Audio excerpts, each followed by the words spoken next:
Halo, selamat siang saudara. Anda kembali menyaksikan live update siang bersama dengan saya Nila Irda.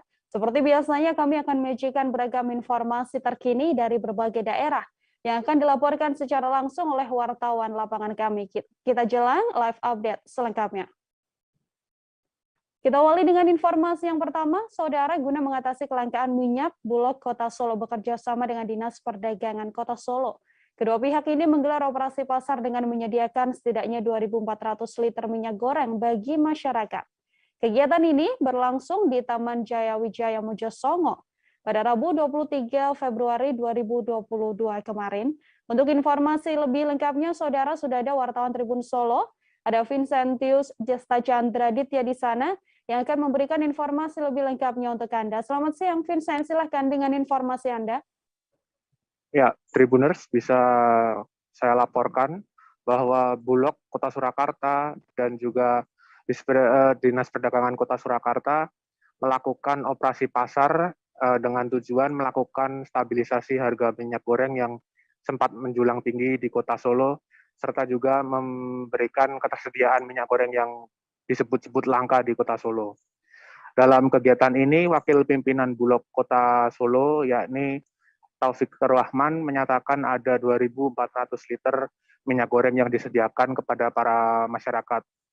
Dalam pantauan Tribun Solo di lapangan, banyak warga yang datang antusias untuk membeli minyak goreng yang harganya sesuai edaran pemerintah pusat, yakni 14.000 per liter.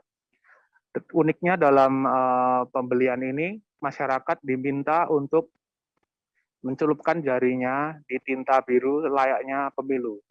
Jadi pantauan Tribun Solo, para warga yang mengantri seperti ular dengan beragam usia dari bapak-bapak, kakek-kakek, nenek, sehingga anak kecil pun mengantri kemudian membayarkan uang sejumlah 14.000 ataupun 28.000 karena setiap orang diperbolehkan membeli 2 liter minyak goreng.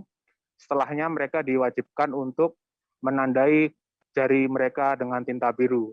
Dengan harapan mereka terlacak ketika akan berusaha membeli lebih dari 2 liter minyak goreng. Kemudian bisa saya laporkan di sana, Taufik Rahman mengatakan kegiatan ini bukanlah yang pertama kali dilakukan oleh pemerintah Bulog, dan kegiatan ini pun akan dilakukan setiap pada hari Rabu di kecamatan yang berbeda-beda di Kota Solo. Dan beliau menyatakan tujuan dari diagendakannya operasi pasar ini adalah untuk meratakan pasokan minyak goreng yang memang saat ini sedang langka, dan juga harga agar bisa stabil dan tidak merugikan masyarakat di Kota Solo. Demikian yang bisa saya laporkan, Nila. Baik, terima kasih Vincentius Jesta Chandra Ditya, wartawan Tribun Solo. Saudara melaporkan terkait jual beli minyak goreng di Solo yang dilakukan mirip dengan pemilu, yakni warga mengecap jari menggunakan tinta. Selamat bertugas kembali, Vincent. Kita ke informasi selanjutnya, saudara. Kementerian Perdagangan RI memeriksa harga dan juga ketersediaan stok minyak goreng di Kabupaten Malinau pada Rabu 23 Februari. Pengawas Perdagangan Kemendak RI bersama Bidang Perdagangan Dispendakop UMKM Malinau memulai pemeriksaan stok di sejumlah toko di sekitar Kecamatan Malinau Kota. Saat pengawasan distribusi oleh Kementerian Perdagangan RI di Malinau Kota ini, rata-rata pengelola toko dan agen pengelola toko mengeluhkan minimnya stok minyak goreng.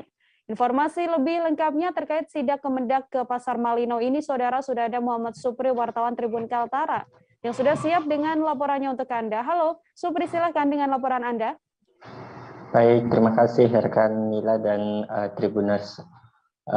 Kemarin tepatnya pada pagi hari di sekitar wilayah Kecamatan Malinau Kota diadakan sidak oleh pengawas perdagangan perwakilan Kementerian Perdagangan Republik Indonesia ke sejumlah kabupaten kota di Kaltara, termasuk di wilayah Kabupaten Malinau. Untuk kegiatan tersebut dilaksanakan bersama dengan Dinas Perdagangan, Perindustrian, dan UMKM Kabupaten Malinau mendatangi sejumlah toko dan agen penyalur sembako di wilayah Kabupaten Malinau untuk mengecek stok dan ketersediaan stok dan harga di pasaran. Nah, untuk di wilayah Kabupaten Malinau sendiri, berdasarkan Permendak 6 2022 soal yang mengatur soal harga eceran tertinggi minyak goreng sawit belum merata diterapkan di wilayah Kabupaten Malinau. Hanya ada beberapa toko yang sebelumnya pernah menggelar operasi atau memperjualbelikan minyak goreng seharga eceran tertinggi yakni 14.000 untuk kemasan premium. Karena kelangkaan stok di lapangan juga menjadi salah satu keluhan yang kerap dikeluhkan oleh pelaku usaha, khususnya kepada pengelola toko-toko di sekitar wilayah Kecamatan Malinau Kota. Pada pantauan kami, Tribun Kaltara di lapangan kemarin pada saat sidak bersama dengan pengawas perdagangan, rata-rata agen penyalur termasuk dengan pengelola toko sembako di wilayah Kabupaten Malinau mengeluhkan soal retur pembelian yang katanya berbeda dengan wilayah-wilayah lain. Khusus untuk wilayah Kaltara, salah satu permasalahannya adalah panjangnya rantai distribusi atau biaya untuk transportasi ataupun akomodasi retur pembelian minyak goreng itu sendiri. Jadi secara tidak langsung pedagang atau penyalur itu berpotensi merugi karena harus pengembalian produk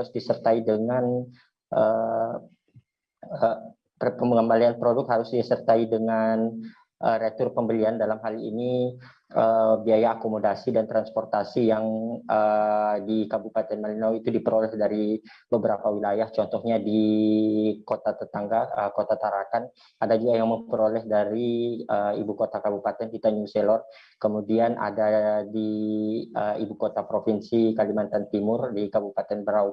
Nah, panjangnya rantai distribusi ini dikhawatirkan akan merugikan pengelola toko sendiri ketika melakukan retur pembelian.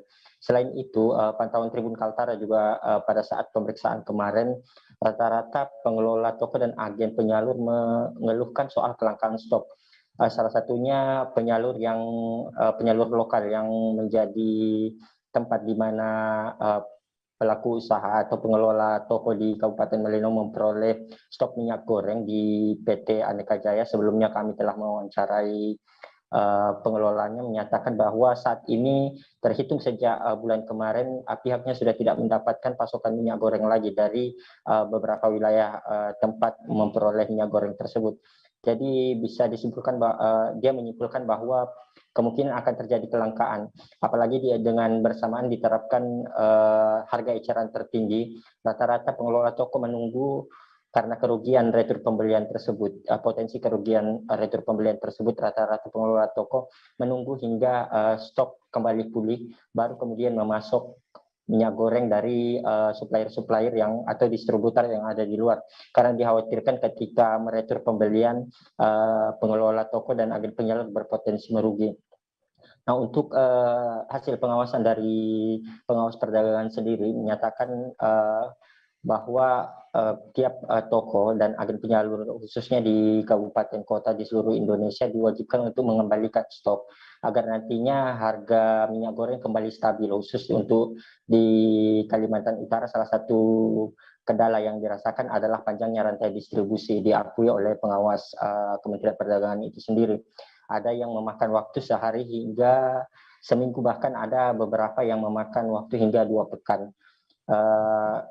Rencananya stok yang ada hasil pertemuan dengan beberapa pengelola toko di Kabupaten Malinau rencananya akan dijadikan masukan oleh pihak Kementerian Perdagangan dalam mengidentifikasi masalah sekaligus menggelontorkan minyak goreng stok baru agar minyak goreng seharga eceran tertinggi di Kabupaten Malinau bisa dinikmati oleh masyarakat. Demikian rekan Mila.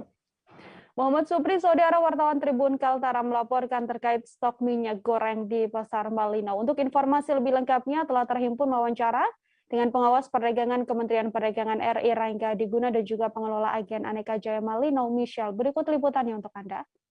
Murah, sederhana, premium, lalu diubah menjadi sesuai dengan kemasan minyaknya dan harganya ditentukan dari harga eceran tertinggi, mulai dari curah sekitar 11.500 sederhana 13.500 dan premium 14.000.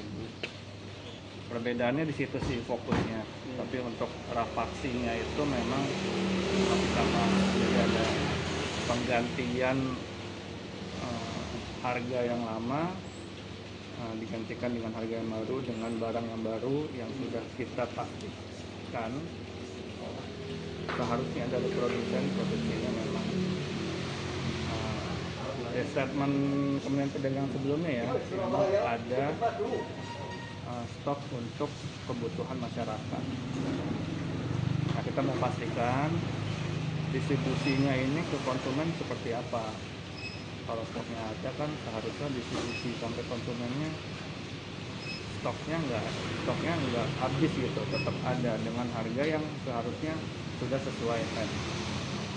Kita mau pastikan aturan tadi. Kalau yang penting kalau ada pergantiannya ready baru bisa kita retur, Pak. Kalau mungkin kalau barangnya nggak ready retur bisa jadi masalah itu nanti. Jadi blunder sendiri buat kita. Malah Malino sendiri langsung kosong itu total itu, Bang. Tadi dikhawatirkan juga Pak Bang, tadi katanya kalau berganti ini bakal ada kelangkaan gitu. Kalau ditukar semua ada kelangkaan gitu. Nah itu kan kalau nggak ada ready karena setahu saya hampir semua distributor yang minyak saya ini kosong. Meskipun mereka terima pasti mereka pun mau klaim kemana gitu. Memang agak sulit kita kalau di daerah sini kan, memang kalau mau klaim kembali itu ongkos transportasi kembalinya itu banyak, itu yang kita pikir. Pasti sulit itu kalau diklaim kalau menurut saya. Karena transportasi mereka ke sini sudah biaya yang besar. Nah, kata-kata dari mana Bang ngambilnya? Dari Surabaya Dari atau Barau sama Tanjung Selor.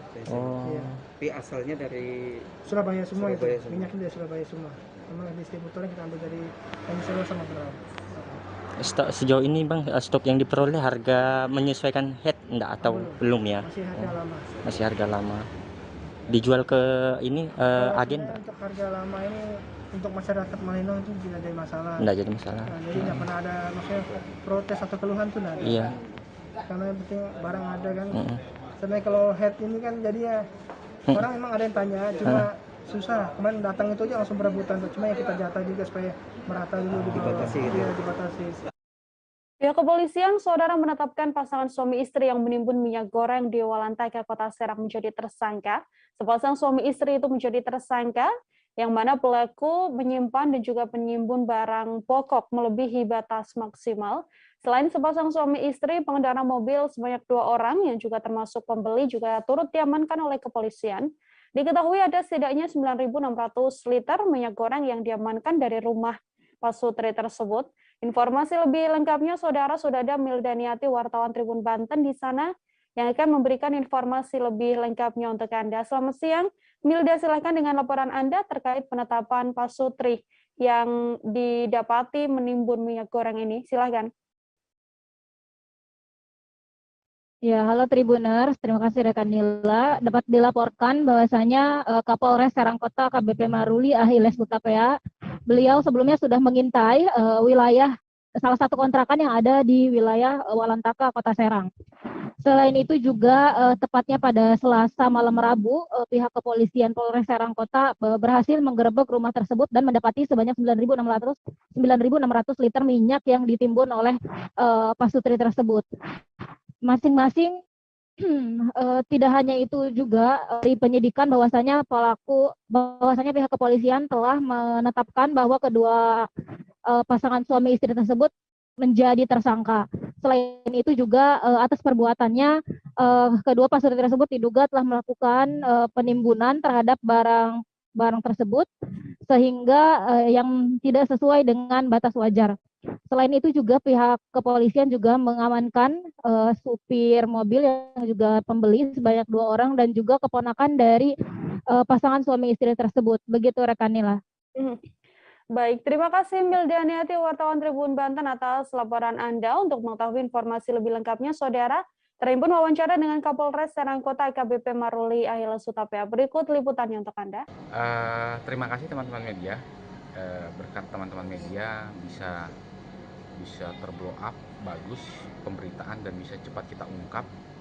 Dan berkat teman-teman media juga kita dapatkan informasi, kita lidik dan langsung bisa mengungkap. Kita sudah melakukan maraton pemeriksaan dari tadi malam sampai dengan hari ini. dari 5 orang yang sudah kita amankan, sepasang suami istri pemilik rumah terduga pelaku penyimpan dan penimbun barang pokok yang patut diduga melebihi batas maksimal, kemudian pengendara mobil 2 orang, itu termasuk pembeli itu ya, 2 orang kendaraan mobil itu, kemudian 1 orang penghuni rumah itu keponakan atau sepupu dari pemilik rumah terduga. Kita sudah maraton dan hari ini sudah kita gelar kasusnya naik ke proses penyidikan. Kita akan tetapkan tersangka, hasil gelar menyepakati 2 orang sepasang suami istri kita tetapkan tersangka. Ada lagi, Bang? Dari mana, Bang? Barangnya, Bang? Barang dapat dari mana? Jadi barang itu berjumlah lebih kurang 9.600 liter ya, 9.600 kemasan lah. Kemasan yang diperoleh dari mereka mencari di wilayah Kota Serang, mencari, mengumpulkan, kemudian setelah banyak baru dijual kembali ke, informasi dari mereka dijual kembali ke Jakarta. Saudara, pemerintah pusat melalui Kementerian Perdagangan Republik Indonesia mendistribusikan ribuan liter minyak goreng bersubsidi ke wilayah Kota Sorong, Papua Barat pada Rabu 23 Februari. Pendistribusian minyak goreng tersebut bekerja sama dengan PT Raja Wali Nusindo Cabang Sorong. Distribusi minyak goreng ke Bandara Domira Edward Osok atau Deo Sorong, Papua Barat ini dengan menumpang pesawat Hercules TNI Angkatan Udara A1318. Untuk informasi lebih lengkapnya, Saudara, sudah tersambung bersama saya ada Safwan Asadir Raharusun, wartawan Tribun Papua Barat yang akan memberikan informasi lebih lengkapnya untuk Anda. Safwan, silahkan dengan laporan Anda. Ya, baik, Nila dan juga Tribuners dimanapun Anda berada. Hari ini kembali lagi dengan saya, reporter Tribun Papua Barat.com, dapat melaporkan dari Kota Sorong, Papua Barat, bahwa terkait dengan kelangkaan dan juga lonjakan harga minyak goreng di wilayah Kota Sorong, Papua Barat akhir-akhir ini telah terjawab oleh Kementerian Perdagangan, yang mana pada Rabu kemarin Kementerian Perdagangan langsung mengirimkan kurang lebih 1.100 karton minyak goreng dan juga yang mana di dalamnya sekitar kurang lebih 13.200 liter minyak goreng yang dikirim melalui moda transportasi pesawat yang mana digunakan oleh Kementerian untuk memasok minyak goreng ke wilayah Kota Sorong, Papua Barat. Perlu diketahui bahwa pasokan minyak goreng yang dikirim oleh pemerintah pusat ini bekerja sama juga dengan PT Raja Wali Nusindo yang nantinya akan berkoordinasi dengan para pedagang tradisional dan juga sejumlah distributor di wilayah Kota Sorong untuk mendistribusikan minyak goreng yang nantinya akan dijual sesuai dengan keputusan Menteri Perdagangan, yakni 14.000 per liter di wilayah Kota Sorong itu sendiri. Dan rencananya dalam waktu dekat mereka akan melakukan pertemuan dengan para pedagang dan juga para distributor di wilayah Kota Sorong untuk melakukan sebuah kesepakatan dalam hal untuk menyamakan harga minyak goreng di wilayah Kota Sorong, yakni sesuai dengan keputusan Menteri seharga 14.000 per liter. Dan berdasarkan pantauan kami, pesawat tersebut pesawat yang mengangkut minyak goreng tersebut tiba di Bandara Deo Sorong sekitar pukul 12 waktu Indonesia Timur dan langsung membongkar muatan dan langsung melakukan penerbangan kembali ke wilayah Ambon, Maluku. dan berdasarkan wawancara kami dengan pihak PT Raja Wali Nusindo cabang Sorong, beliau mengatakan bahwa untuk pengiriman minyak goreng bersubsidi ini akan dibagi menjadi 2 tahap. Tahap pertama dengan menggunakan pesawat TNI AU, dan juga tahap kedua rencananya akan digunakan dengan menumpang kapal Pelni. Dan rencananya untuk wilayah Kota Sorong sendiri akan mendapat jatah minyak goreng bersubsidi untuk yang gelombang kedua, rencananya sekitar 1.700 karton, yang mana di dalamnya ada sekitar kurang lebih 20.000 maksud saya 20.400 liter minyak goreng yang akan didistribusikan ke wilayah Sorong. Dan perlu diketahui bahwa kemarin juga saya sempat mewawancarai kepala Dinas Perdagangan Provinsi Papua Barat, dan beliau menyampaikan bahwa seluruh masyarakat yang ada di wilayah Papua Barat jangan panik dengan kondisi kelangkaan minyak goreng bersubsidi, karena beliau akan berupaya berkoordinasi dengan pihak kementerian terkait agar mencukupi stok minyak goreng yang ada di Provinsi Papua Barat hingga bulan puasa dan juga Lebaran Idul Fitri nanti, begitu Nila. Baik, terima kasih banyak Sofwan Asari, wartawan Tribun Papua Barat. Saudara melaporkan terkait kiriman ribuan stok minyak goreng murah ke wilayah Sorong, Papua.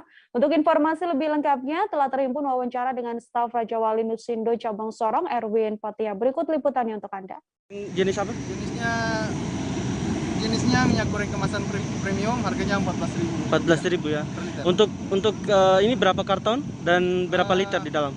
Ini untuk 1.100 karton, itu totalnya semua 13.400 liter. Oke. Yang rencananya tahap kedua di kapal? Tahap kedua via kapal, tapi kita belum dapat informasi kapannya. Itu 1.700 karton, itu sekitar 20.400 liter lagi.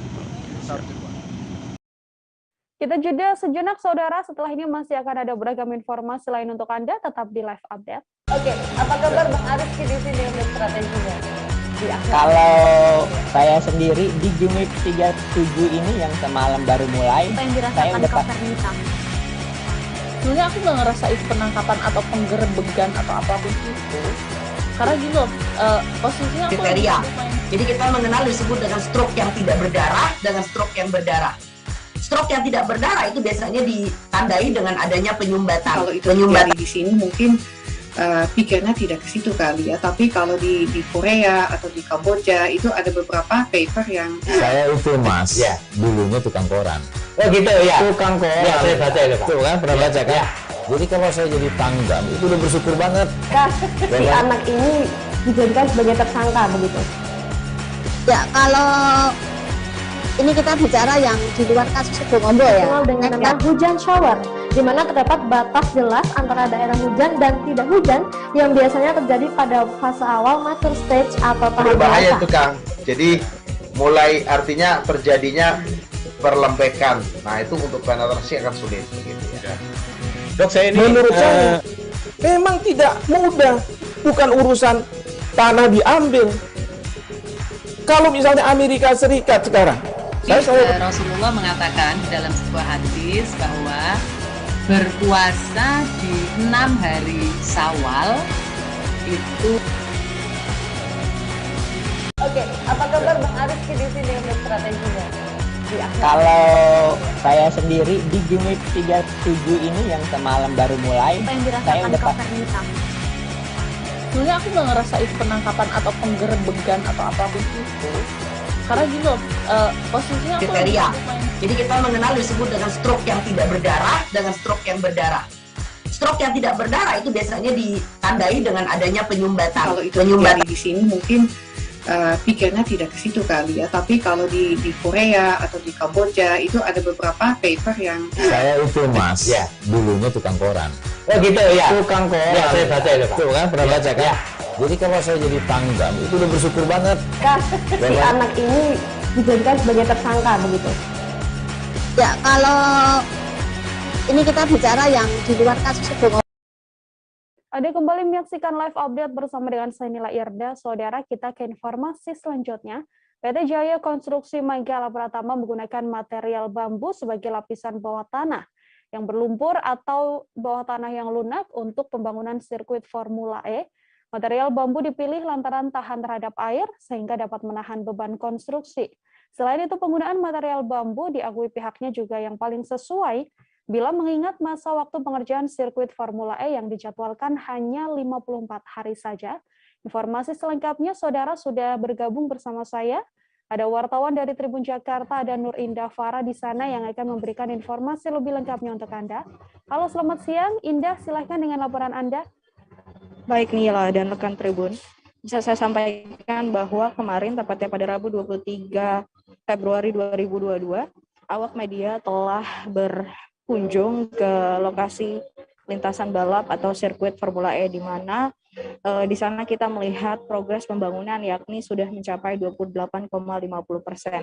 Dari dua angka tersebut dikatakan oleh kontraktor sudah melampaui target, di mana sebelumnya ditargetkan di hari ke-20 mencapai 19%, namun pada realisasinya sudah mencapai 28,50%. Untuk diketahui juga bahwa bila kita merujuk pada kalender dari yang dipegang oleh kontraktor, di mana pembangunan sirkuit ini hanya berlangsung selama 54 hari, yakni terhitung pada tanggal 3 Februari 2022 sampai dengan 28 Maret 2022. Kemudian di pertanggal 22 progres ini disampaikan sudah melampaui target. Adapun gambaran di lapangan, banyak sekali alat-alat berat seperti ekskavator yang tengah bekerja. Namun bisa disampaikan juga bahwa pembangunan sirkuit Formula E ini dibagi dalam 5 zona, yakni untuk memudahkan pembangunan agar sesuai dengan rencana tadi yang ditargetkan dalam 54 hari. Pihak kontraktor atau penanggung jawab pembangunan sirkuit Formula E dari PT Jakon mengatakan, yang bernama Ari Wibowo, maksud saya, mengatakan bahwa untuk zona 1, 2, dan 3 dalam kondisi yang aman. Namun kesulitan justru terdapat pada zona 5, di mana tanah di lokasi tersebut seluas atau sepanjang 1 km 40 meter ini lunak karena tadinya tanah ini berlumpur seperti itu, Nila. Kemudian bisa saya sampaikan juga bahwa akhirnya pihak kontraktor menggunakan bambu karena 2 alasan disebutkan oleh Ari Wibowo. Alasan pertama yakni bambu tersebut bisa menahan air, di mana bambu ditaruh di lempengan paling bawah sehingga nantinya bisa menahan beban konstruksi atau tidak turun ketika ajang balap Formula E ini berlangsung. Kemudian yang kedua adalah bambu yang saat ini ready stock atau secara penggunaan yang dibutuhkan dalam waktu cepat tersedia dalam jumlah yang banyak. Namun disampaikan juga oleh Ari bahwa penggunaan bambu bisa saja tergantikan oleh kayu yang berasal dari Kalimantan dengan kualitas yang sama. Namun tadi kembali lagi mengingat waktu yang dikejar atau dikebut oleh pihak pembangunan sirkuit yakni hanya 54 hari, maka bambu menjadi alasan penggunaan alas paling dasar untuk fondasi di lintasan balap Formula E. Seperti itu, Nila. Baik, terima kasih banyak Nur Indah Farah, saudara wartawan Tribun Jakarta melaporkan terkait kabar terbaru pembangunan sirkuit Formula E. Selamat bertugas kembali, Indah. Kita berlanjut ke informasi lain, saudara. Jalan tol Manado-Bitung, seksi 2B Danau Wudu Bitung yang membentang sejauh 13,65 km. Rencananya akan diresmikan langsung oleh Presiden Joko Widodo pada Jumat esok. Jalan bebas hambatan berbayar pertama di Provinsi Sulawesi Utara ini akan diresmikan Presiden Jokowi sekira pukul 15 waktu setempat. Berdasarkan pantauan wartawan kami di lapangan, penyemprotan disinfektan telah dilakukan pemerintah Kota Bitung di sepanjang seksi Danau Wudu Bitung pada Kamis 24 Februari ini. Penyemprotan menggunakan sebuah mobil pickup yang diangkut tong air dengan mesin semprot. Untuk informasi selengkapnya, Saudara, terkait pantauan langsung terkait jalan tol Manado-Bitung jelang diresmikan Presiden, sudah ada Christian Wayangkeda, wartawan Tribun Manado, yang akan memberikan informasi lebih lengkapnya untuk Anda. Christian, silakan dengan laporan Anda. Ya, selamat siang Nila dan Tribunnews dimanapun Anda berada. Jadi dalam laporan kami jelang kunjungan kerja Bapak Insinyur Joko Widodo, Presiden Republik Indonesia ke Provinsi Sulawesi Utara, tepatnya di Kota Bitung, untuk melaksanakan sejumlah agenda kegiatan, satu di antaranya yaitu peresmian Jalan Bebas Hambatan atau Jalan Tol Manado Bitung, tepatnya di seksi Danau Bitung di sepanjang atau sekitar 13 km. Dan dalam persiapan peresmian, selain melakukan berbagai persiapan secara teknis seperti pendirian panggung, tenda, dan lain-lain sebagainya, oleh pemerintah Kota Bitung melakukan penyemprotan cairan disinfektan yang dilakukan dari gerbang Danau Wudu sampai dengan gerbang Bitung menggunakan satu unit kendaraan pickup yang memuat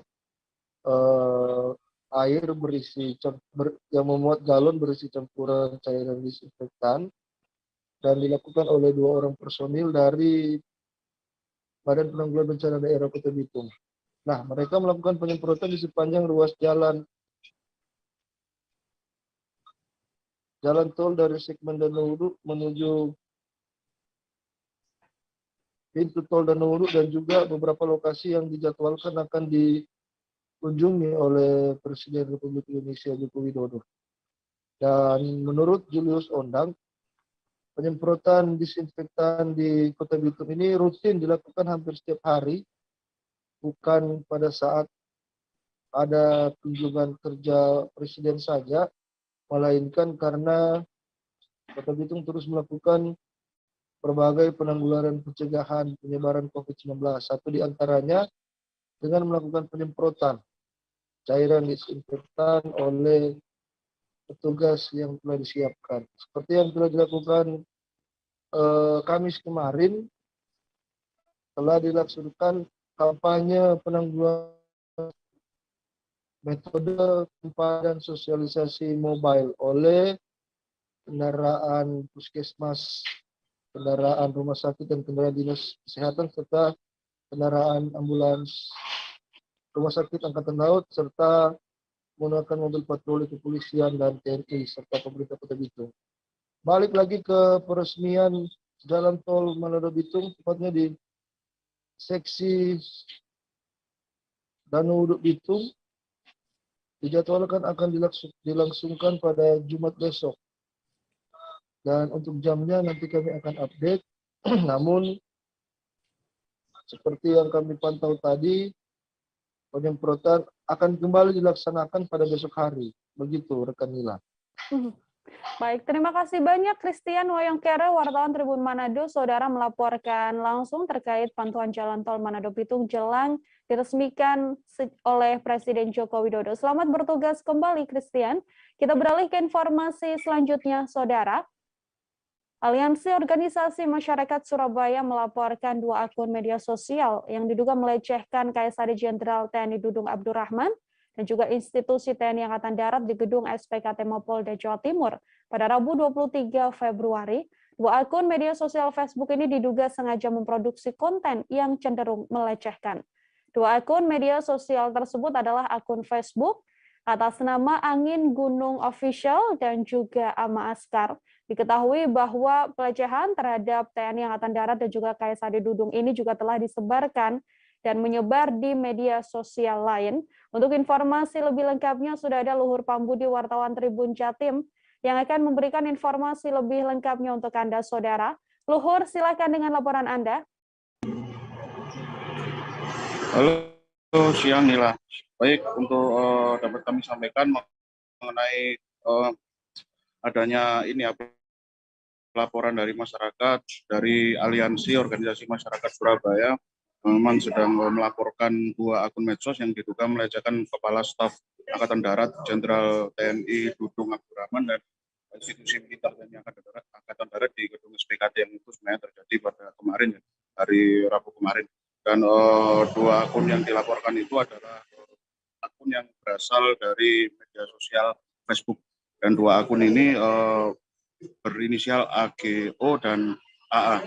Dan melalui 2 akun tersebut ternyata dari pihak pelapor, bahwasanya memang 2 akun ini semacam memproduksi informasi yang berisi sosok atau informasi yang terdapat foto Jenderal Dudung dan institusi, beberapa unit institusi yang ada di Kesatuan TNI Angkatan Darat yang dibuat sebuah konten informasi yang cenderung bersifat negatif dan informasinya juga tidak dapat dibuktikan kebenarannya.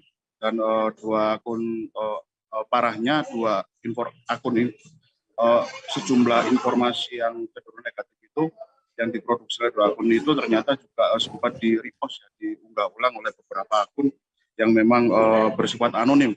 Dan dari pihak pelapor, yakni bernama Winarto dari Korlap Ormas Masyarakat Peduli Keadilan, yang merupakan salah satu ormas yang tergabung dalam Aliansi Ormas Surabaya yang melakukan demonstrasi dan juga pelaporan di Polda Jawa Timur, itu memang 2 akun tersebut memang memproduksi informasi dan kemudian di-repost berkali-kali oleh beberapa akun, dan repost atau informasi yang ada di media sosial itu di print atau dicetak dalam 11 lembar kertas dan menjadi sebuah alat bukti yang dilaporkan atau dibaringkan dalam lampiran berkas laporan yang dibuat ke pihak Subdit 5 Cybercrime di Treskrim Polda Jatim atas dugaan pelanggaran UU ITE.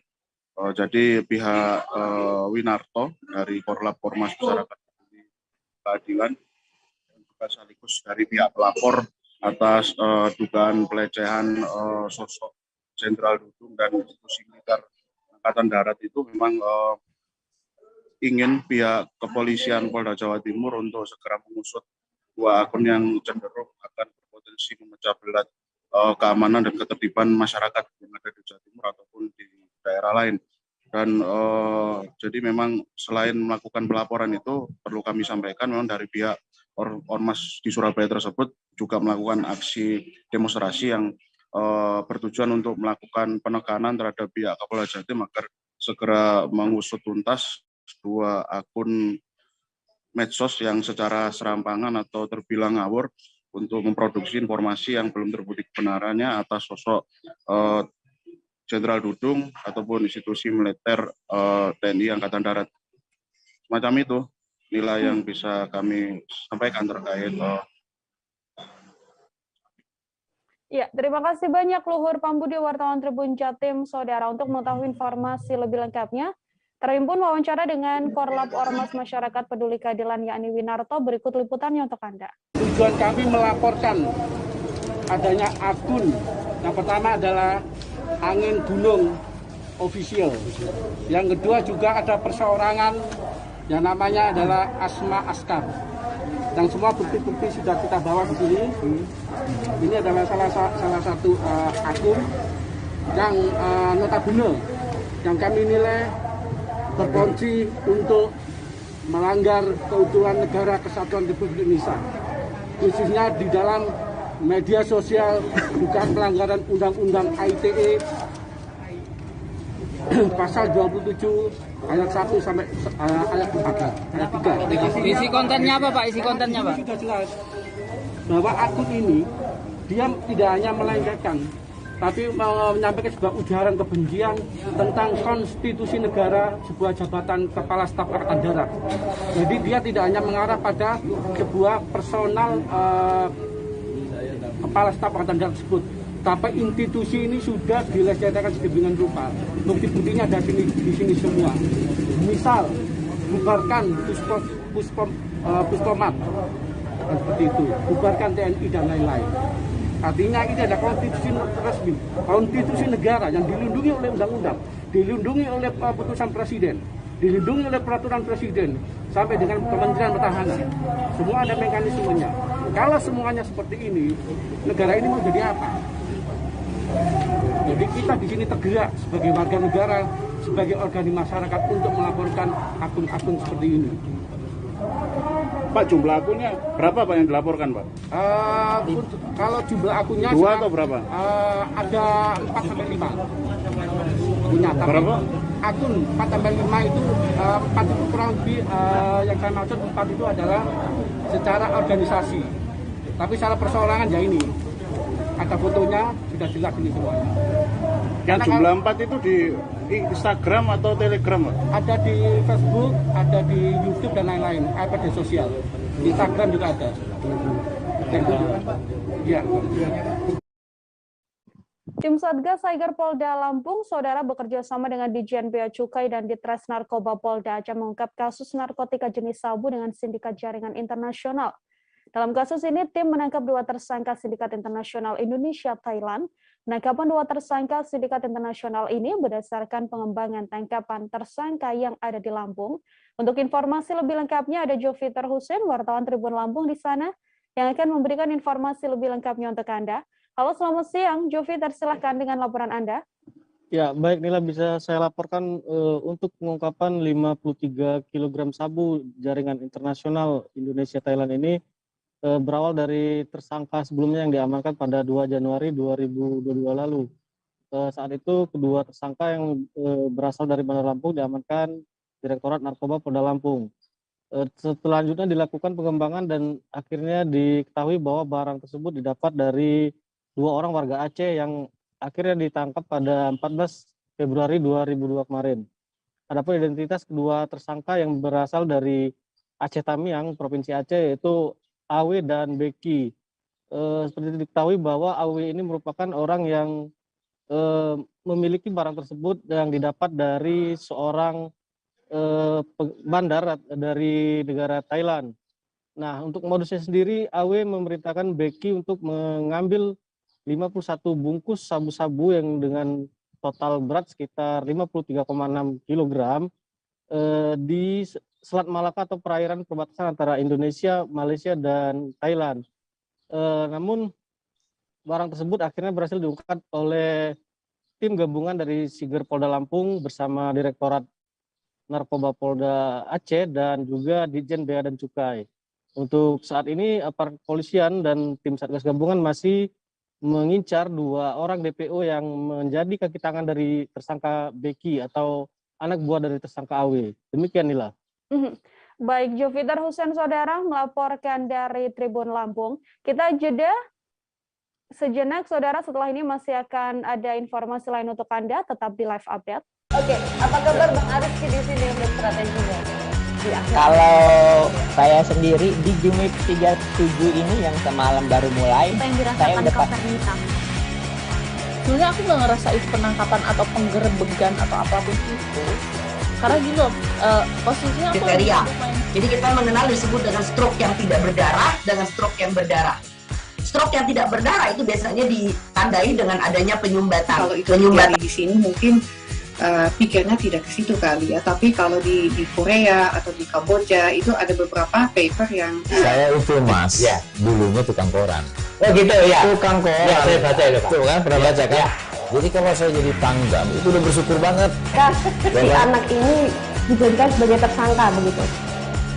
Ya, kalau ini kita bicara yang di luar kasus Sebongombo ya. Dengan nama hujan shower, di mana terdapat batas jelas antara daerah hujan dan tidak hujan yang biasanya terjadi pada fase awal mature stage atau tahap berbahaya dewasa. itu Kang. Jadi mulai artinya terjadinya perlembekan. Nah itu untuk penetrasi akan sulit begitu ya. Dok, saya ini menurut saya memang tidak mudah, bukan urusan tanah diambil. Kalau misalnya Amerika Serikat sekarang, Rasulullah mengatakan dalam sebuah hadis bahwa berpuasa di 6 hari Syawal itu. Oke, apa kabar Bang Ariski di sini untuk strateginya? Kalau saya sendiri di Jumip 37 ini yang semalam baru mulai, saya udah sebenarnya aku nggak ngerasa itu penangkapan atau penggerebegan atau apapun itu, karena gini loh, posisinya aku kriteria.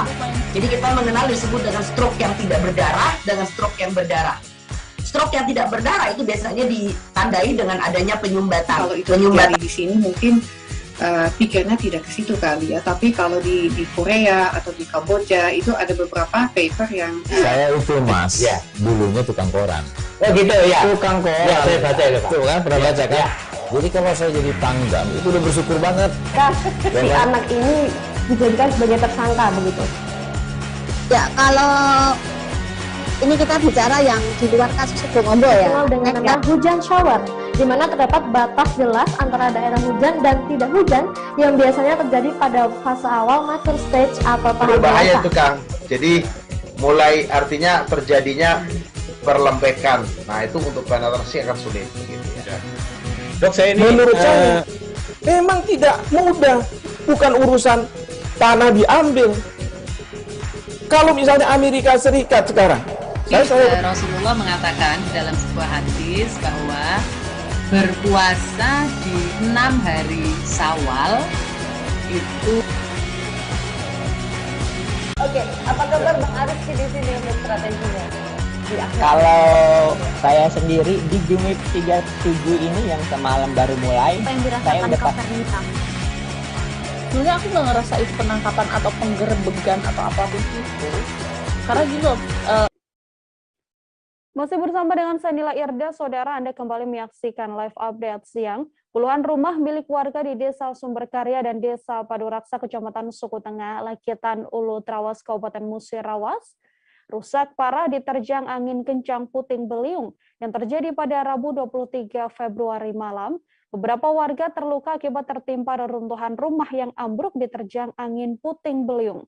Menurut petugas medis dari Puskesmas, sedikitnya ada 2 warga yang mengalami luka parah akibat kejadian ini. Informasi lebih lengkapnya, saudara, ada Ahmad Farozi, wartawan Sriwijaya Post, yang akan memberikan informasi lebih lengkapnya untuk Anda. Halo Farozi, silakan dengan laporan Anda bagaimana kronologis adanya puting beliung yang menerjang rumah di Musirawas, kemudian bagaimana kondisi terkininya? Oke, baik Nila, terima kasih. Pemirsa, dapat saya laporkan dari Kabupaten Musirawas bahwa pada Rabu malam itu terjadi musibah angin kencang puting beliung di 2 desa ya, di Kecamatan Suku Tengah Lakitan Ulu, yaitu Desa Sumberkarya dan Desa Paduraksa. Untuk lokasi terparah itu ada di Desa Sumberkarya. Update data kita siang ini itu ada 61 rumah yang rusak akibat diterjang angin puting beliung ini. Di mana 3 rumah diantaranya rusak parah atau rata dengan tanah, ambruk, tersapu angin. Ada juga yang tertimpa pohon tumbang yang ada di sekitar rumah. Sementara warga yang terluka itu ada 3 warga yang terluka berat.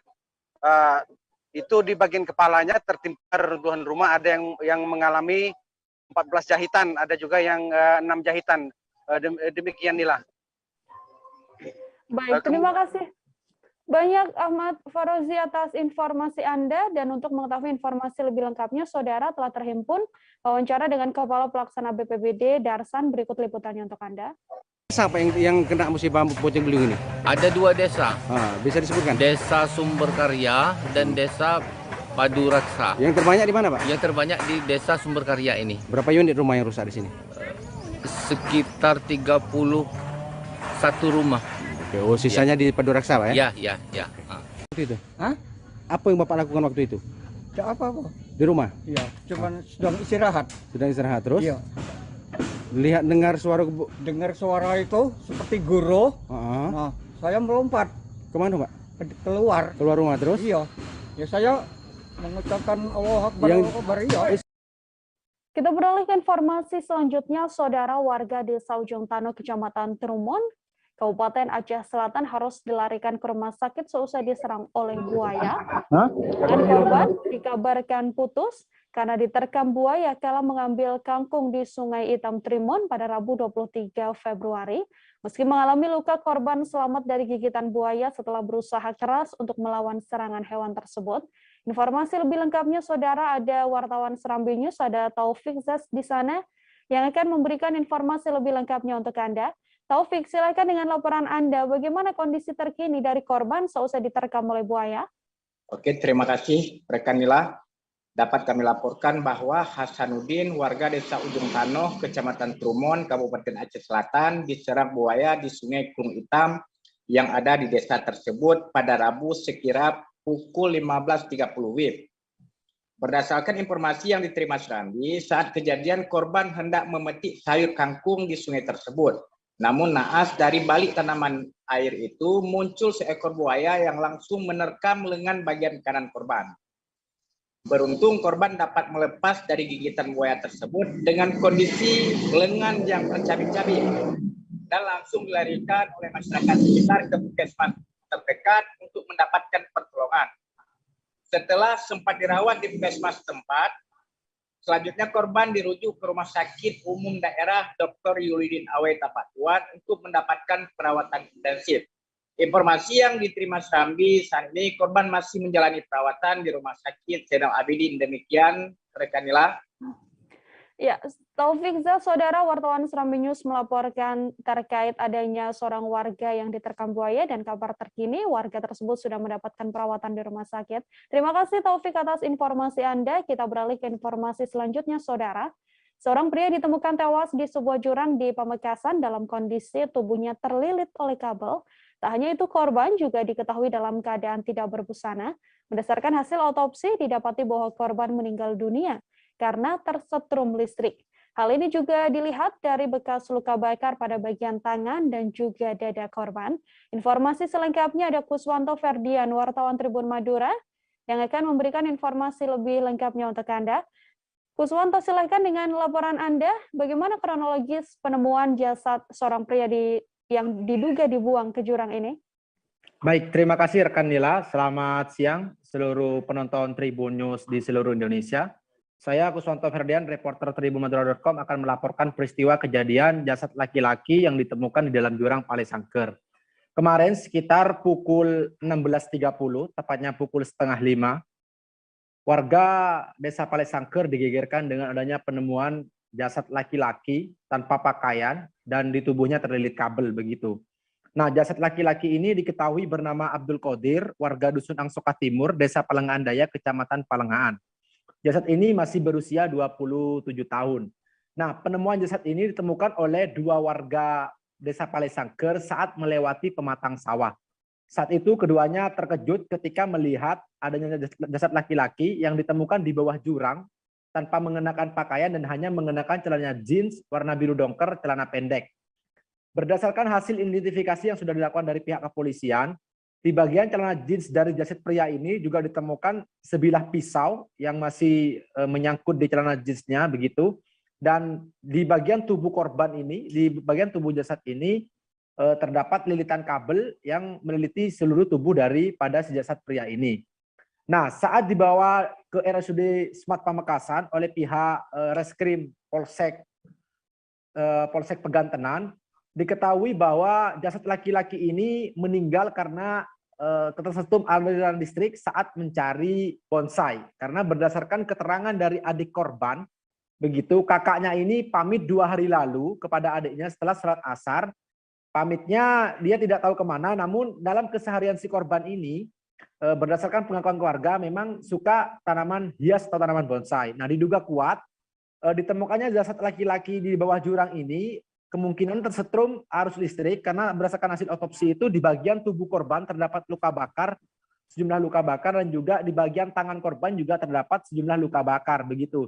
Kemudian dugaan polisi saat mencari bonsai itu si korban ini kemungkinan langsung tersetrum di lokasi kejadian dan ditemukan oleh warga dalam keadaan tidak bernyawa. Begitu rekan Nila laporan dari saya. Baik, saudara, korban yang ditemukan di dalam jurang ternyata memang sebenarnya adalah terlilit kabel tersebut, bisa dikatakan meninggal dunia karena tersetrum oleh listrik. Terima kasih Kuswanto Ferdian, wartawan Tribun Madura atas informasi Anda. Selamat bertugas kembali. Kita ke informasi selanjutnya, saudara. 2 korban tenggelam seusai terpeleset di Sungai Sungkai Bangka Barat berhasil ditemukan dalam kondisi meninggal dunia. Tragedi naas tersebut terjadi pada Selasa 22 Februari saat keduanya bersamaan mencari sampah plastik di pinggiran sungai. Kedua korban yang merupakan warga setempat memang kerap mencari sampah plastik ataupun barang bekas di pinggiran Sungai Sungkai. Untuk informasi selengkapnya sudah ada Rizky Irianda, wartawan Bangka Pos yang akan memberikan informasi lebih lengkapnya untuk Anda. Halo Rizky, silakan dengan laporan Anda. Iya, inilah untuk kejadian ini berawal pada Selasa 22 Februari lalu. Diketahui terdapat 2 orang warga Dusun Air Mas, Desa Air 5, Kecamatan Muntok, Kabupaten Bangka Barat, terjatuh dan tenggelam di Sungai Sungkai. 2 korban tersebut yakni Syahrian yang berumur 43 tahun dan seorang anak berusia 11 tahun, yakni Bong Saiju, yang dikabarkan tenggelam pada pukul 1 Selasa 20 Februari lalu. Dari kejadian tersebut, warga yang mengetahui adanya 2 korban yang tenggelam langsung berusaha menolong, namun sekitar 1 jam pencarian, warga hanya berhasil menemukan Bong Saiju dengan kondisi meninggal dunia. Sedangkan untuk korban Syahrian masih saat itu pada Selasa itu masih hilang, bahkan tim gabungan dari Polres Bangka Barat dan Basarnas juga ikut melakukan pencarian. Lalu pencarian pun kembali dilanjutkan pada Rabu sekitar pukul 9:50. Tim gabungan yang dibantu warga berhasil menemukan Syahrian dengan kondisi meninggal dunia dengan kondisi yang mengambang dan tak jauh dari lokasi terjatuhnya keduanya. Diketahui kedua korban tersebut memang dari keterangan adik dari korban Syahrian, yakni Syahrian mengatakan memang sudah kerap setiap harinya mencari sampah-sampah plastik di bantaran pantai ataupun di Sungai Sungkai. Sedangkan untuk dari keterangan Kapolres Bangka Barat, AKBP Agus Siswanto mengatakan untuk penyebab keduanya meninggal dikarenakan memang terpleset dan terjatuh di Sungai Sungkai. Demikian, Mila. Baik, terima kasih banyak Rizky Irianda Pahlevi, wartawan Bangka Pos atas informasi Anda. Dan saudara, Rizky telah menghimpun wawancara dengan Kapolres Bangka Barat AKBP Agus Siswanto dan juga pernyataan dari adik korban Syahrial. Berikut liputannya untuk Anda. Korban kemarin ada pemulung yang tenggelam jatuh ya ke sungai, juga terpleset mencari sampah. Kemudian malam kita hentikan karena situasi pasang. Kemudian pagi kita lanjutkan Pol Air, BPBD sama Basarnas, sama Polri, sama TNI untuk melakukan pencarian. Alhamdulillah dua-duanya sudah ketemu. Ya, sekarang sudah ada di rumah duka. Sering nyari plastik ke tulang sutung. Oh. Biasa dak suah masuk sini. Nah, hari kemarin tuh masuk ke sini tepat jam 11 dia berangkat sini kan. Biasanya sendiri apa gimana ya? Kadang sendiri, sering sendiri. Oh, sendiri. Kadang ada kawan berdua. Nah, kemarin ada kawan orang Cina, orang dua. Nah, yang orang Cina itu perempuan. Kita jeda sejenak, saudara. Masih akan ada informasi lain yang kami hadirkan untuk Anda. Tetap di live update. Oke, apa kabar Bang Aris di sini untuk strateginya? Kalau saya sendiri di Jumip 37 ini yang semalam baru mulai, saya udah sebenarnya aku nggak ngerasa itu penangkapan atau penggerebegan atau apapun itu.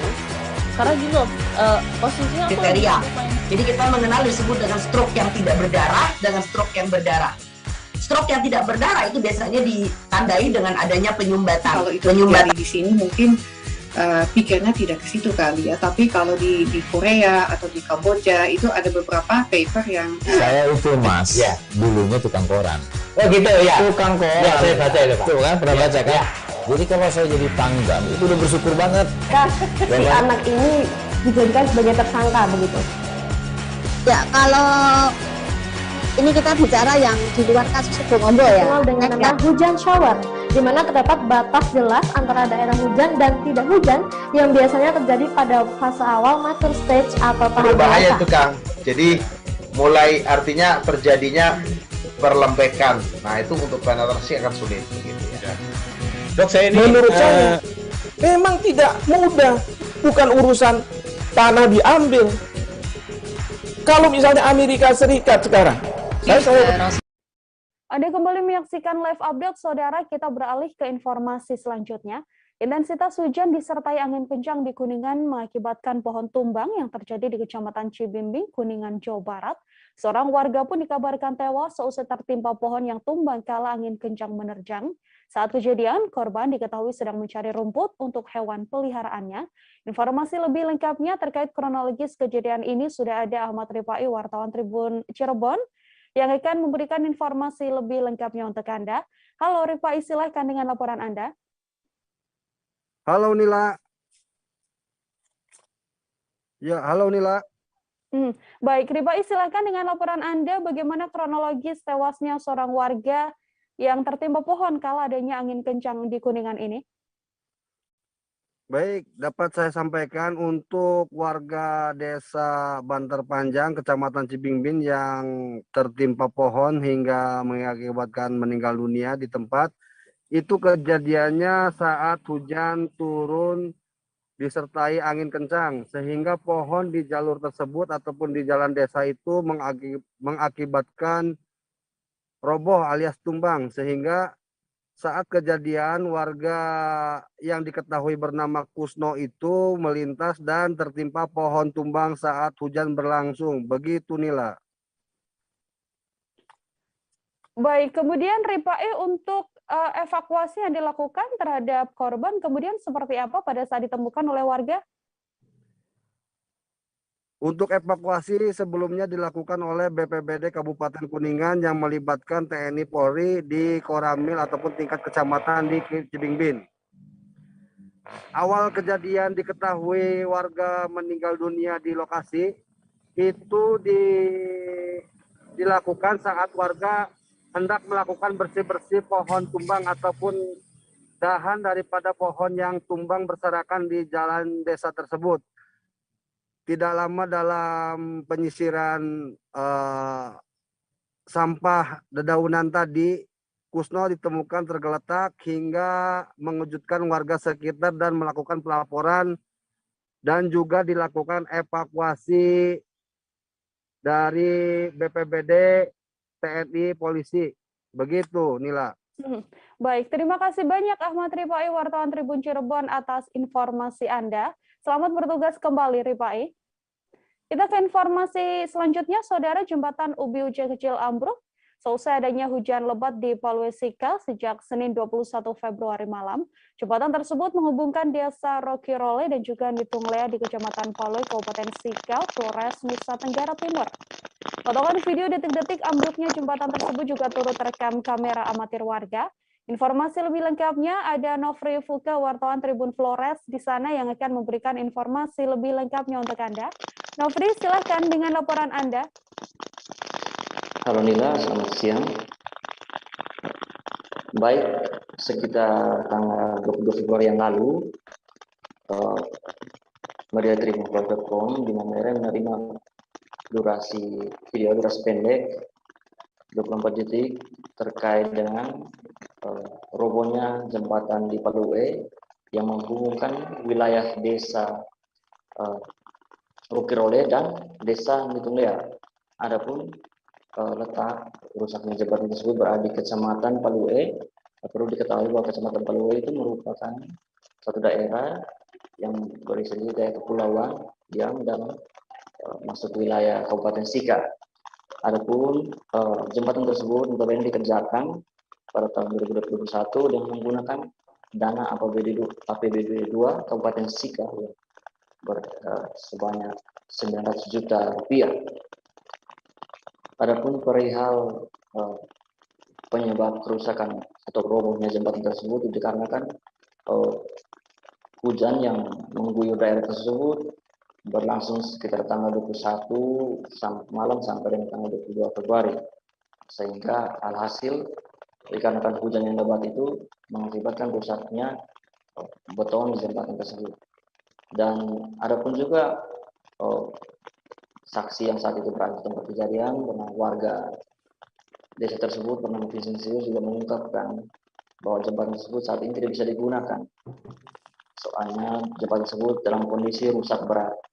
Sehingga jembatan yang menghubungkan desa Rokirole dan Nitunglea itu untuk saat ini belum bisa dilewati oleh warga menggunakan kendaraan sepeda motor maupun kendaraan roda 4. Dan pemerintah Kabupaten Sika dalam menindaklanjuti kerusakan jembatan tersebut sudah turun langsung. Kali ini diwakili oleh Dinas PUPR Kabupaten Sika, Presiden bersama dengan stafnya.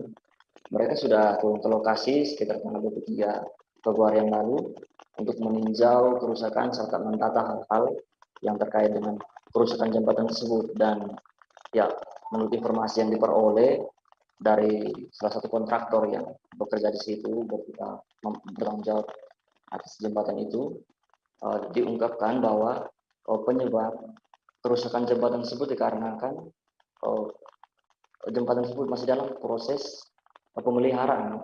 Oleh karena itu, tiang-tiang yang menopang jembatan tersebut yang dipasang di dasar jembatan itu belum dicabut, sehingga hujan yang mengguyur air tersebut, air yang melewati jalur itu tidak bisa lewat, kan dihambat oleh kayu-kayu yang dipasang di bawah dasar jembatan, sehingga diduga jembatan tersebut itu rubuh karena disebabkan oleh tiang-tiang penopang yang menghambat jalur lewatnya air hujan yang melewati lokasi itu. Dan pemerintah juga sudah mengonfirmasi, sudah mendata hal yang kerusakan tersebut dan untuk menindaklanjuti berkaitan dengan perbaikan jembatan itu. Demikian informasi yang saya sampaikan.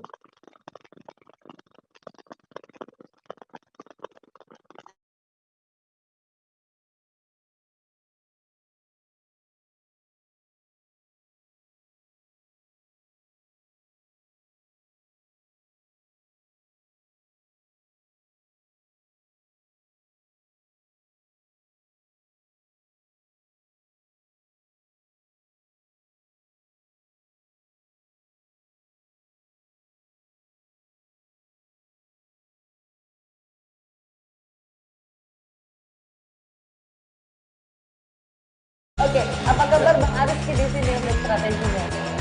Kalau saya sendiri di Jumip 37 ini yang semalam baru mulai, saya udah sebenarnya aku nggak ngerasa itu penangkapan atau penggerebegan atau apapun itu, karena gitu posisinya kriteria. Jadi kita mengenal disebut dengan stroke yang tidak berdarah dengan stroke yang berdarah. Stroke yang tidak berdarah itu biasanya ditandai dengan adanya penyumbatan. Kalau itu terjadi di sini mungkin pikirnya tidak ke situ kali ya, tapi kalau di Korea atau di Kamboja itu ada beberapa paper yang saya itu mas, ya, dulunya tukang koran. Oh gitu ya, tukang koran. Ya, saya baca itu Pak. Tuh kan pernah baca kan? Ya. Jadi kalau saya jadi Pangdam itu udah bersyukur banget. Si anak ini dijadikan sebagai tersangka begitu. Hujan deras disertai angin kencang mengakibatkan puluhan atap rumah rusak, saudara, di Kabupaten Goa, Sulawesi Selatan. Insiden ini diantaranya terjadi di BTN Nusa Indah, Desa Bontoala, Kecamatan Palengka pada Senin 21 Februari. Terpantau salah satu rumah bahkan mengalami rusak parah.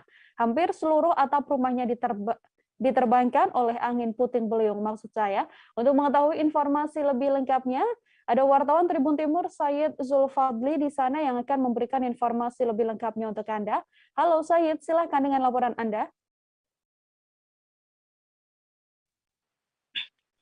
Pada saat hujan disertai angin kencang di Desa Bontoala atau tepatnya di BTN Nusa Indah, sekiranya ada 48 rumah yang diporak-porandakan oleh angin puting beliung, di mana bahkan satu rumah hampir seluruh atap rumahnya itu diterbangkan oleh angin puting beliung. Bahkan di sana juga menurut kesaksian warga atau pemilik rumah itu balitanya yang sedang diayun itu hampir juga diterbangkan oleh angin puting beliung. Beruntung ayahnya berhasil menyelamatkan sebelum kejadian tersebut. Dan untuk saat ini pihak BPBD dan Dinsos Kabupaten Goa telah menyalurkan bantuan kepada korban yang terdampak. Begitu Nila. Baik, terima kasih banyak Sayyid Zulfadli, wartawan Tribun Timur, atas informasi Anda. Selamat bertugas kembali, Sayyid. Untuk mengetahui informasi lebih lengkapnya, saudara, telah terhimpun wawancara dengan Kepala Desa Bontoala Muhammad Yusuf Muin dan juga seorang warga. Berikut liputannya untuk Anda. Bisa kita jelaskan sedikit, Bu, ceritakan sedikit kejadiannya itu tadi malam sampai Rusak rumah tak? Dia kasih bangun kak, dia bilang mak, bangun ki pak itu tak putar-putar ki. Terputar-putar seng. Iya. Sampai ini tak terbang semuanya seng. Iya. Terbang semuanya seng. Jadi bilang gimana ini kasihan. Sampai ini runtuh semua nih, tembok di dalam runtuh. Runtuh semua. Sampai itu apanya kini itu kayak cornya itu tak lepas semua, jatuh semua tuh. Iya. Tapi belum enggak ada Ji yang korban Bu, luka tidak atau ada apa? Tidak ada, pas ki tuh maksudnya di ki anak-anak semua dikasih bangun ki. Katanya ada yang sementara diayun hampir ini cucu gue. Oh, cucu sementara tak. diayun ya, sementara diayun karena ini kan pas kita terbang jadi diangkat naik kan diayun pakai itu balok dari balok. Pas kita terbang diangkat juga nah, untung ini ada ayahnya lompat tarik anaknya turun. Ayunannya itu masih ada ayunan tersangkut di atas. Iya, di atas tembok. Warga kami di Desa Bontoala khususnya di Dusun Manyampak itu 48 rumah terdampak daripada angin kencang itu, di mana rata-rata rumah warga yang 48 itu rata-rata sengnya yang terangkat dan tidak tahu di mana ya jatuhnya itu seng, sehingga dari tadi malam kami dan teman-teman BPD beserta beberapa aparat dengan Babinsa itu turun mencek langsung di lapangan terkait dengan korban yang diakibatkan oleh angin kencang hingga setelah kami turun tadi malam sampai hari ini data yang masuk itu sudah 48 rumah yang terdampak dari angin kencang itu. Apakah ada yang mengungsi Pak? Ada beberapa orang ya warga kami yang harus mengungsi di rumah tetangga itu karena semua. Kita beralih ke informasi selanjutnya, Saudara. Seorang pria berinisial JP diamankan tim gabungan antik Polda Jambi dari kawasan Pulau Pandan pada Rabu 23 Februari pagi. JP ditangkap petugas saat akan keluar dari kawasan Pulau Pandan. Saat itu petugas melihat gelagat mencurigakan JB dan akhirnya diberhentikan untuk dilakukan tes urin. Hasilnya terbukti bahwa memang JP kedapatan mengonsumsi sabu-sabu. Informasi lebih lengkapnya ada Aryo Tondang, wartawan Tribun Jambi, yang akan memberikan informasi lebih lengkapnya untuk Anda. Aryo, selamat siang. Silakan dengan laporan Anda. Baik, terima kasih Nila. Selamat siang Tribuners. Kami informasikan bahwasanya memang kemarin tim gabungan dari Antik Polda Jambi menyasar kawasan Pulau Pandan setelah sebelum-sebelumnya merazia tempat hiburan malam. Nah, pada saat itu satu orang warga Batam yang ketahui juga merupakan pengusaha atau pebisnis pakaian Nila diamankan setelah gerak-gerik yang mencurigakan saat keluar dari kawasan Pulau Pandan. Saat itu petugas sedang berjaga di pintu masuk. Kemudian petugas menghentikan dan diperiksa. Gelagat ini kemudian semakin kuat sehingga memang tim dari Bidokes Polda Jambi langsung melakukan cek urin. Nah, benar saja memang atau JP ini terbukti mengonsumsi sabu-sabu. Begitu. Kemudian yang menarik juga Nila dalam kegiatan ini, dalam operasi ini, bahwasanya ada pemandangan yang unik di mana satu ekor anjing K9 atau anjing pelacak yang dibawa oleh petugas ke lokasi menjadi perhatian atau pusat perhatian anak-anak di kawasan Pulau Pandan, di mana kawasan Pulau Pandan memang beberapa tahun lalu dikenal sebagai kawasan narkoba, namun saat ini sudah agak lebih steril. Saat itu anak-anak bukannya takut melihat kedatangan petugas, justru ikut menyisir kawasan Pulau Pandan karena memang tertarik melihat aksi dari seekor K9 yang menyisir serta melacak keberadaan sabu-sabu di kawasan Pulau Pandan. Bahkan sampai selesai kegiatan operasi, para anak-anak ini juga mengelilingi mobil K9 untuk memenuhi atau mengetahui rasa penasarannya terkait K9 ini. Begitu Nila. Baik, terima kasih banyak Aryo Tondang, wartawan Tribun Jambi atas informasi Anda. Dan untuk mengetahui informasi lebih lengkapnya, Saudara, Tribun wawancara dengan Kadit 1 Subdit 2 Ditres Narkoba Polda Jambi, Kompol Gok Masitompul. Berikut liputannya untuk Anda. Untuk target hari ini nanti kami ke daerah Pulau Pandan dan Sipin, yang mana kita tahu sendiri kan tempat itu sempat menjadi peredaran narkoba di daerah Jambi. Jadi ada satu orang yang kami amankan yang masih terindikasi pemakai. Dari situ nanti kami berupaya kembangkan dari mana bahan yang digunakan. dari tingkat kerawanan Pulau Pandan ini masih kayak dulu apa tidak? Kalau dari tingkat kerawanan sudah tidak seperti dulu lagi Pulau Pandan. Jadi kita pun dulu, kalau dulu masih sempat kita temukan base camp tadi kami patroli di seputar sana, tidak kita temukan lagi base camp yang digunakan untuk memakai. Kita jeda sejenak, saudara. Masih akan ada informasi lain yang kami hadirkan untuk Anda, tetap di live update. Oke, apa kabar Bang Ariski di sini untuk strateginya? Kalau saya sendiri di Jumip 37 ini yang semalam baru mulai, saya udah sebenarnya aku nggak ngerasa itu penangkapan atau penggerebegan atau apapun itu. Karena gini loh, posisinya aku kriteria. Jadi kita mengenal disebut dengan stroke yang tidak berdarah dengan stroke yang berdarah. Stroke yang tidak berdarah itu biasanya ditandai dengan adanya penyumbatan. Kalau itu terjadi di sini mungkin pikirnya tidak ke situ kali ya. Tapi kalau di Korea atau di Kamboja itu ada beberapa paper yang saya itu mas, ya dulunya tukang koran. Oh gitu ya. Tukang koran. Ya, saya baca itu Pak. Tuh kan pernah baca kan? Ya. Jadi kalau saya jadi tanggam itu udah bersyukur banget. Si anak ini dijadikan sebagai tersangka begitu. Ya, kalau ini kita bicara yang di luar kasus Sebongombo ya. Dikenal dengan nama hujan shower, di mana terdapat batas jelas antara daerah hujan dan tidak hujan yang biasanya terjadi pada fase awal mature stage atau tahap berbahaya dewasa. itu Kang. Jadi mulai artinya terjadinya perlembekan. Nah itu untuk penetrasi akan sulit. Begitu, ya. Dok, saya ini menurut saya memang tidak mudah, bukan urusan tanah diambil.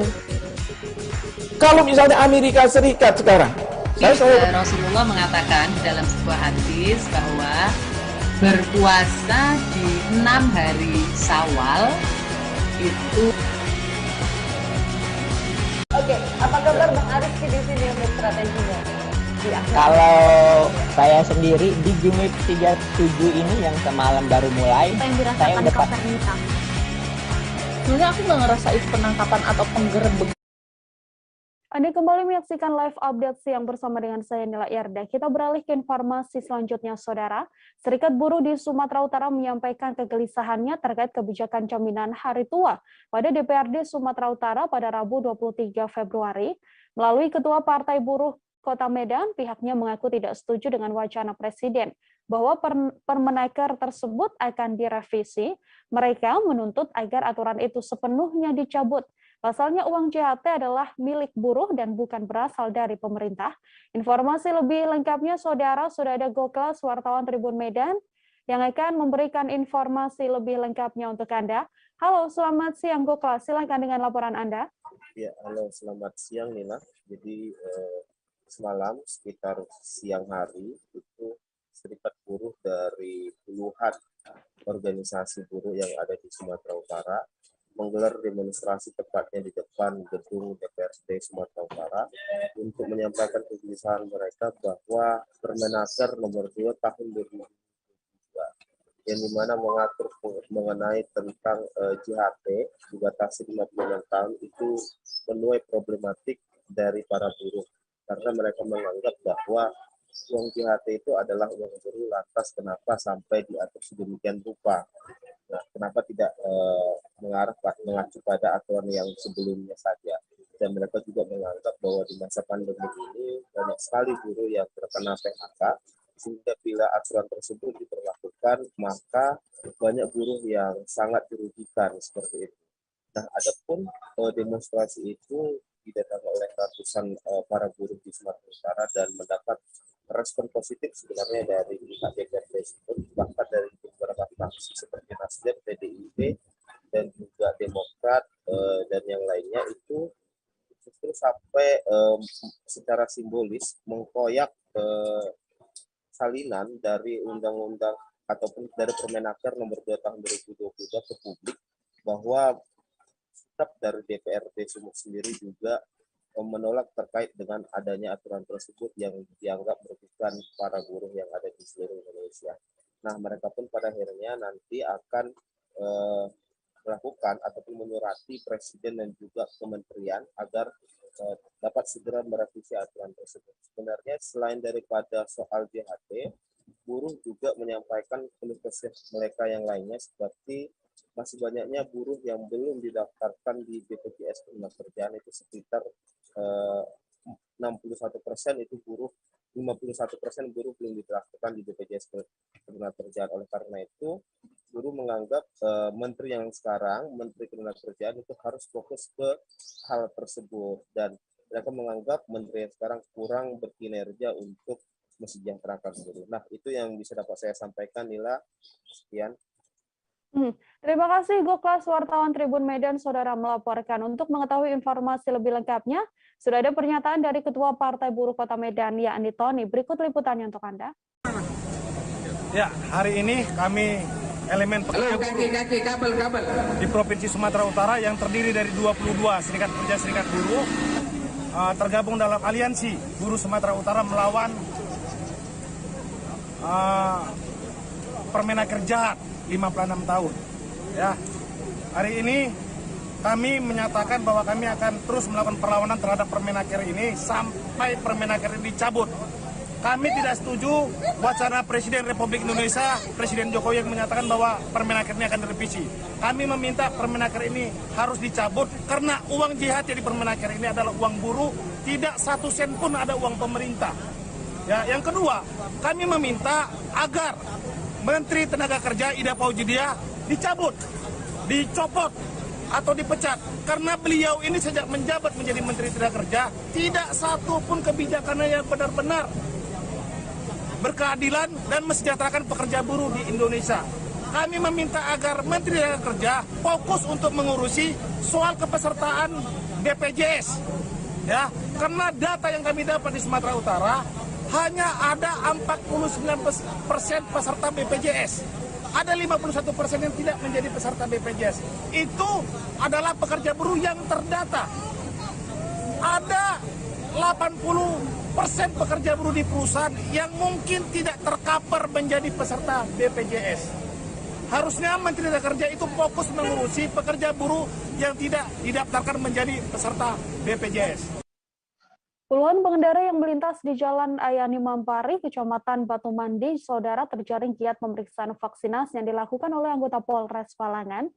Kabak Ops Polres Balangan memimpin kegiatan penjaringan masyarakat tersebut. Para pengendara yang dihentikan akan diperiksa soal sudah atau belumnya mereka menjalani vaksinasi.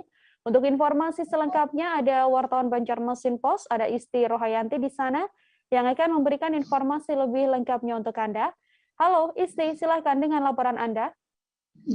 Baik Nila, jadi untuk kegiatan penjaringan masyarakat untuk pelayanan bervaksin di Polres yang dilakukan oleh Polres Balangan itu bertujuan untuk meningkatkan percepatan vaksinasi di Kabupaten Balangan dan terutama tercapainya herd immunity bagi masyarakat. Dan penjaringan yang dilakukan pada kemarin sore itu merupakan pelayanan dari Polres Balangan untuk masyarakat sekaligus memfasilitasi vaksinasi bagi warga yang belum bervaksin. Nah, jadi pada saat penjaringan itu warga yang tidak bisa menunjukkan kartu vaksin mereka atau tidak bisa membuktikan bahwa mereka sudah bervaksin melalui aplikasi Peduli Lindungi akan diarahkan untuk ke gerai vaksin. Terlebih Polres Balangan juga menyediakan gerai vaksin setiap harinya pada jam kerja dari jam 8 pagi sampai jam 15 WITA. Dan warga juga bagi pengendara yang misalnya mereka tidak ingin divaksin tetap diarahkan ke gerai vaksin tanpa pemaksaan. Hanya saja mereka harus melakukan pemeriksaan kesehatan. Jadi bagi warga yang sudah diperiksa, nanti dokterlah yang akan menentukan apa mereka layak divaksin atau tidak. Begitu Nila. Oke, terima kasih Isti Rohayanti, wartawan Banjarmasin Pos atas informasi Anda. Telah terhimpun juga Saudara wawancara dengan Kabak Ops Polres Balangan, AKP Sonia Velkal. Berikut liputannya untuk Anda. Baik, dapat kami jelaskan bahwa pada hari ini kami dari Polres Balangan melakukan kegiatan yang kami namakan itu melakukan kegiatan penjaringan masyarakat untuk melaksanakan vaksinasi. Jadi sengaja kegiatan ini kami lakukan sebagai upaya melakukan pelayanan Mbak kepada masyarakat untuk dapat segera bervaksin. Karena di samping kami melakukan penjaringan, kami juga menyiapkan tenaga-tenaga nakes untuk segera melakukan vaksin.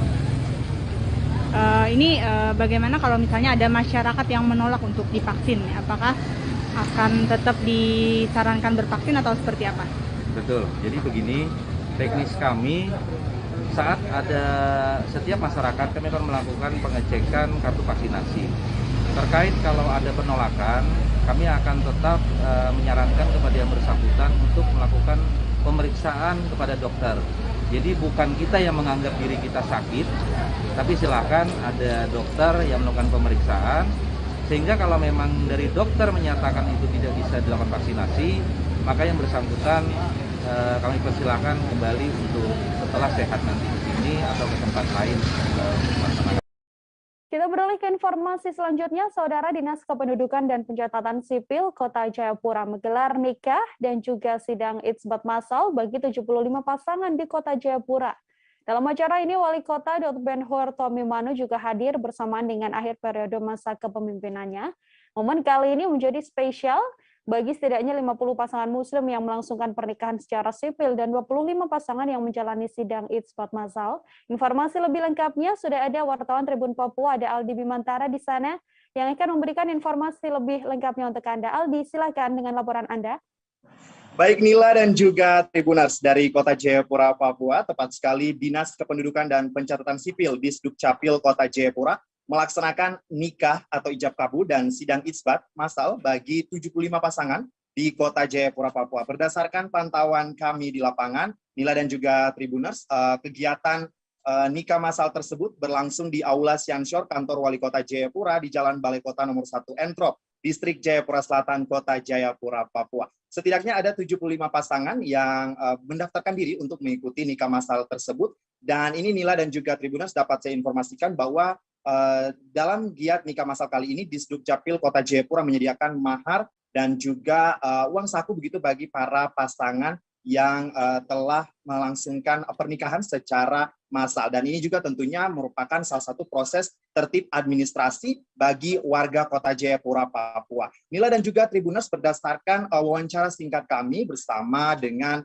Wali Kota Jayapura Ben-Hur Tomimano usai mengikuti ataupun memberikan sambutan pada acara giat nikah massal yang digelar oleh Disdukcapil Kota Jayapura tersebut, Nila memang dikatakan bahwa dalam masa kepemimpinan ataupun periode terakhir kepemimpinannya ini, sebelum nantinya beberapa bulan lagi akan mengakhiri masa jabatan, ini merupakan salah satu bentuk kontribusinya bagi umat muslim yang ada di Kota Jayapura, Papua dalam hal tertib administrasi. Dan ini memang setidaknya ini dalam masa kepemimpinan Pak Ben-Hur Tomimano ini dalam 10 tahun terakhir, ini jumlah pasutri yang telah melaksanakan nikah massal setelah mencapai 1.294 pasutri, khususnya yang beragama muslim. Dan nantinya dalam waktu ke depan pada hari Sabtu ini, nanti akan digelar juga nikah massal bagi pasangan yang beragama ataupun berkeyakinan Nasrani, Hindu, Buddha di Auditorium Universitas Cendrawasih di Distrik AB Pura, Kota Jayapura, Papua. Dalam kesempatan nikah massal yang berlangsung di Aula Siansyor Kantor Wali Kota Jayapura Entrop tersebut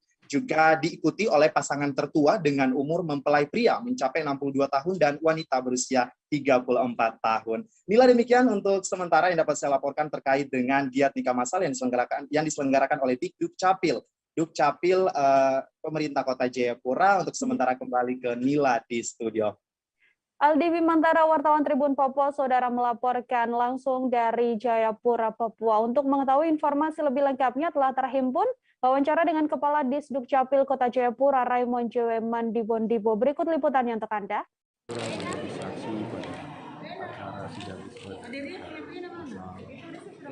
Muslim ini merupakan kegiatan yang rutin dilakukan oleh pemerintah Kota Jayapura sejak awal kepemimpinan Bapak Wali Kota hingga di akhir terakhir ini.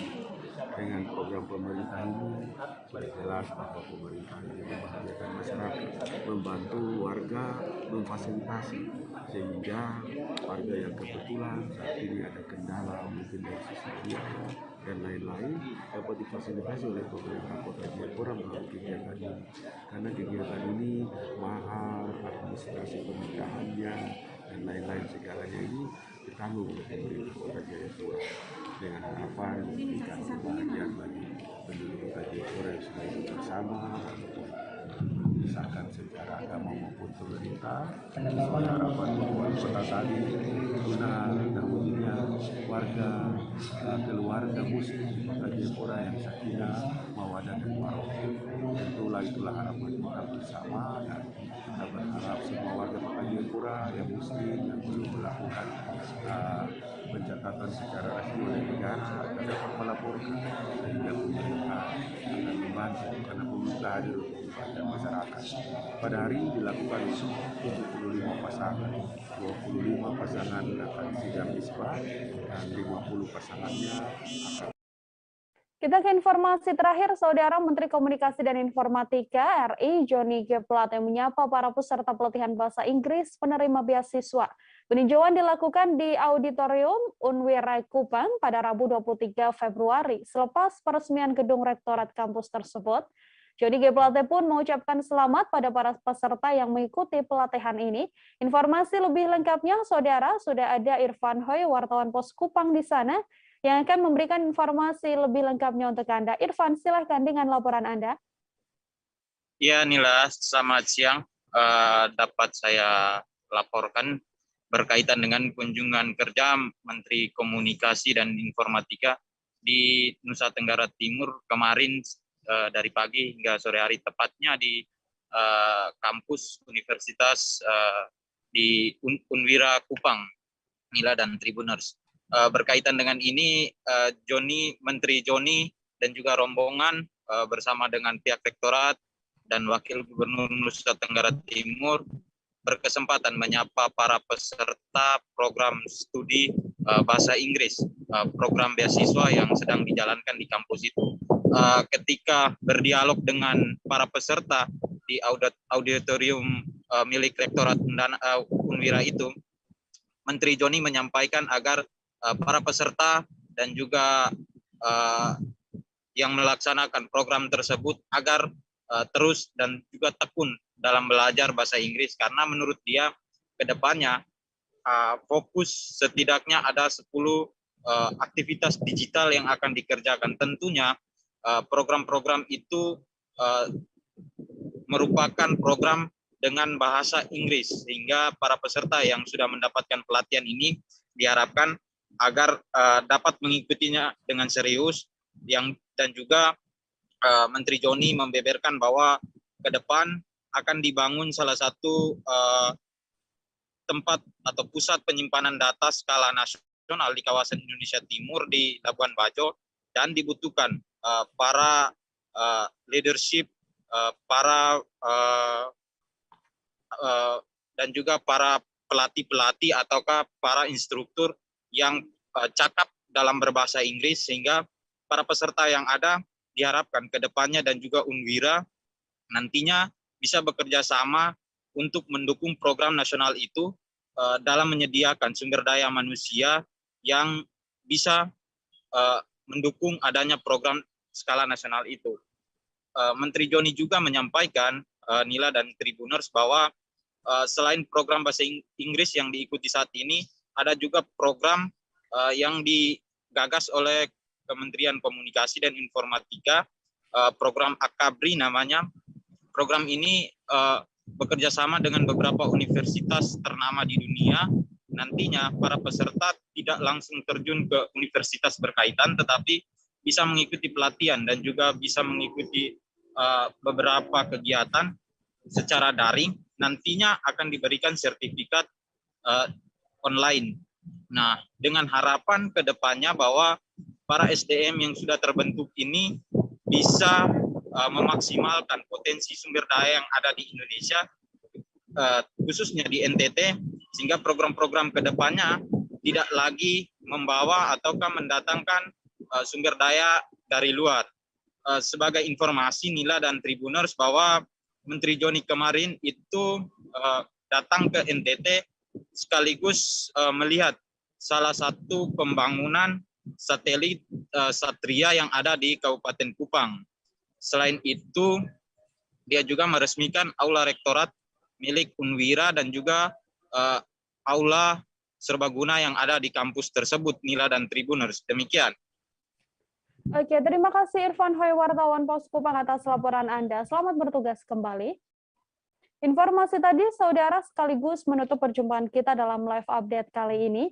Jangan lupa untuk terus saksikan live update di seluruh kanal YouTube dan juga Facebook Tribun Network. Saya Nila Irdal beserta kru yang bertugas pamit undur diri. Terima kasih dan sampai jumpa. Jangan lupa like, subscribe, dan share ya.